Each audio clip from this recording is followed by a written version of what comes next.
Okay, I'm going to start with my motto, which I turned into a t-shirt. It says, think huge, thinking big is so last century. We have huge problems, and the world is looking for leaders to think huge. And it is not only a mystical technique, it is a personal development technique. Let's start with personal development. Imagine that you take on the entire globe as your responsibility in a particular area. Now, how many of you already in the last 30 days or more since the challenge feel like you're thinking bigger? Raise your hand of the 16. Okay, now in thinking bigger, has it changed your emotions? Raise your hand. Has it changed your feeling of inspiration? Raise your hand. Now take that energy and make it global. Imagine if you were the spokesperson or the leader or a strategist to have one area fixed for the world. And you were traveling around the world for years and making movies and books, and as people saw you that way, imagine what it would do for your life. I've been working on this for 20 years. I'll give you a hint. It polishes off the rough edges of the personality and creates a kind of a bigger universal piece that happens to speak its own language through your lips. It is an amazing personal transformation. But then there's the mystical side. Okay, I work on the GMO issue. The fate of every living being and all future generations is tied up with our success. If we fail this, the biotech industry's plan to genetically engineer all commercial seeds, all livestock, all insects, everything to replace nature can occur in this generation, and that is irreversible. Now, when we are looking to support all living beings and all future generations, from my experience, it feels like I and those of us working on this area are supported by all living beings and all future generations. We get whispers in our ears about ideas that seem to work. We get synchronicities happening for those that take the responsibility to carry that into the world. So I'm going to share with you what I did starting 20 years ago. And because I'm saying think huge, I'm not going to do what I normally do, and that is, you walk around with a certain amount of humility and, deferring. No, I have been awesome. And I'm saying this because I want you to be able to stand up here and say the same thing, not in 20 years, but tomorrow, and more and more and more. So 20 years ago, when I got involved with GMOs, I was thinking, okay, how to stop it? My background was in communications and strategy and marketing and education, and I listened to a scientist explain the dangers of GMOs, and I realized this needed a strategy. And I could see in my mind the strategy forming that has been so successful. And that strategy was not to fight it at the level of policy, where Monsanto had billions of dollars and we had $1.95. It was not to fight it in the level of the courts, not to fight it at the level of research, but on consumer behavior. That was their weakness and our strength. And the numbers worked on our side because GMOs offered no consumer benefit. If we had only a small amount of consumers shifting their dollars to non-GMO, then we would see a tipping point, a collapse of support for GMOs by food companies that treasure market share and sales. We didn't need to have 51% of consumers buying non-GMO. I crafted the meme, 5% should do it. For many reasons, and that's probably correct. We see a shift of an entire system when a small percentage starts to shift. So if we think about a global strategy aimed at convincing 5% of consumers to change their behavior, you need behavior change messaging. Up until this point, when I started 20 years ago, the other NGOs, the nonprofits, had 3 sentences for the health dangers of GMOs. That they were not tested for long term, we didn't want to be the guinea pigs, and it could create allergies, toxins, and anti-nutrients. And that was it. They focused on the green aspect, on the environmental aspect. Very, very few people, with the exception of Michael Antonio in the back, were talking about the health dangers. And to me, this was the behavior change messaging that would get someone to choose the non-GMO brand. That and discrediting the positions of Monsanto and the FDA. So I realized I needed to create the nugget of knowledge that would give that behavior change messaging. So in 2003, I published and wrote Seeds of Deception, which was for the reader, the right brain reader, starting with stories Stories of the scientist who was fired from his job after 35 years and silenced with threats of a lawsuit when he discovered how GMOs were dangerous. Stories that you couldn't put down, that it didn't matter whether you were interested in GMOs or not. You wanted to find out the end of the story. And this became the world's best-selling book on GMOs, and it really was the first insertion of this behavior change messaging. And as I traveled around the world, and at this point 25 countries, and I was talking to ministers of this and parliamentarians, etc. They'd get the book from me, they'd have me sign it, and then they'd give it to their assistant, and they'd never see it again. And I realized I needed to convince the decision maker. Because we were always winning all the debates against scientists because we had the data on our side, but they had the money to project it out there for the decision makers. And so I wrote another book called Genetic Roulette, The Documented Health Risks of Genetically Engineered Foods.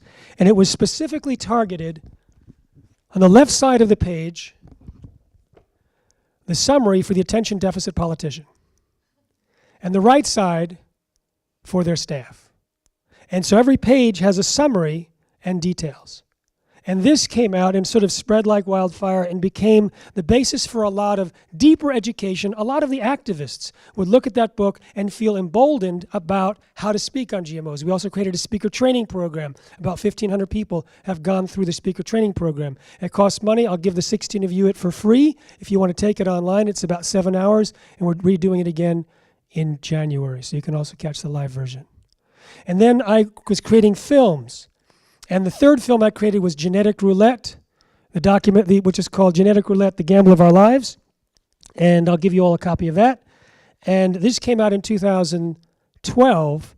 And within the first free showing week online, we had 1.2 million views. Soon after 2 million. Soon after many millions. It was played over 300 times on PBS stations. It was translated into many languages. And it converted virtually every viewer to be more vigilant in non-GMO eating. So it pushed actually large numbers of people to eat non-GMO. In the meantime, I was traveling and speaking like that year when I created the film. I also gave 108 lectures, 51 in California because of Prop 37, 160 interviews. So I was like just full on traveling 7 to 9 months a year for the last 13 years.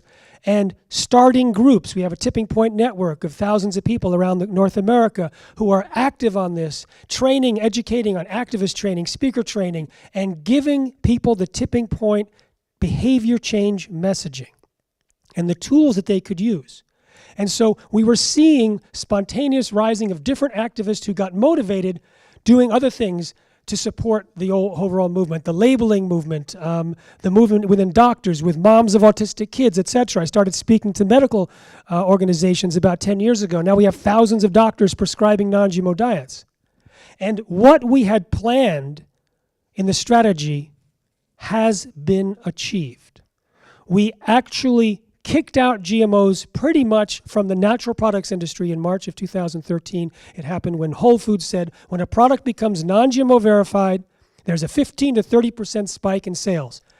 Within weeks, there was a 1.5 year backlog of certification for non-GMO project because no one wanted to be left out. In 2014, Cheerios said, now we're non-GMO. And 10 days later, grape nuts. And now you can watch on television as Nestle's advertises on its commercials that its coffee creamer is non-GMO. And every single month, new companies are moving forward. Now, when they announce it, it means they have been working on it for years. Some people we know are actually planning a 5-year replacement of all their products, but haven't announced it to the public yet. So we officially declared the tipping point underway in the United States in May of this year. And yes, you may applaud. So what happened was it took a little longer than I thought, took a lot more miles and a lot more energy, but we actually have been successful. Crafting the behavior change messaging, doing the right brain book, then the left brain book, then the video for the visual learner, and then the audios and all these different things, putting it out there in a marketing strategic format to get it out. And it has worked. Now we want to export it to countries around the world. We're raising money. We just hired a director of international programs. We've targeted the priority countries. We want to replicate what worked in the United States and put it elsewhere. Not just from our Institute for Responsible Technology, but the best of the U.S. activism. We also have a plan for animal feed. And we also want to nail the coffin shut on the tipping point against GMOs, but also drive people, more importantly, to organic. And we have a new movie coming out called Secret Ingredients. You can see the trailer at secretingredientsmovie.com. It's about families and individuals who heal from serious diseases when they switch to organic and non-GMO foods. This turns out to be the most powerful behavior change messaging yet. And this is an interesting thing. It happened spontaneously. I was representing scientists like Dr. Antonio and others for years. And you know how, I'm going to make fun of you, Michael, just as a class, scientists, you know how they speak. Converging lines of evidence suggest that I might be chilly. They don't say anything definite with this does this. But I started to educate physicians about the health dangers of GMOs that the scientists were presenting to me. And then they started prescribing non-GMO and organic diets to their patients. Now, the scientists will experiment on a few rats here and there, 20, 30, 50. But the doctors were prescribing non-GMO diets to literally thousands of patients. One doctor, 5,000 patients. And she said, everyone gets better. I'm like, what? Another person said, yeah, my allergy patients, he's an allergist, they react more to GMOs. Another person, there's more inflammation in my people that eat GMOs. So they were so more definite in the experience. It started to convince me that the people were coming up to me saying, I can react to GMOs and I know it. I started to believe them. Went to the doctor's offices, interviewed the actual patients there, interviewed farmers who converted their livestock to non-GMO and saw the difference in the health and even the behavior of the animals, and it was in parallel with the health and behavior and changes in individuals. So now we are deploying the most powerful behavior change messaging, stories, storyizing the whole thing, backed up by the doctor's experience, backed up by the science, and driving people to healthier eating. So that's the story that I helped bring in. We expect by the end of this arc to eliminate GMOs from the food supply. You can applaud there now. Okay, and I want to say that we have a very specific program that we're trying to raise money for to implement these key programs. And there's one thing that's missing, and it's like glaring at me. It's missing, and that's the youth. We don't have a youth coordinator. We don't have a youth intern. I don't have kids.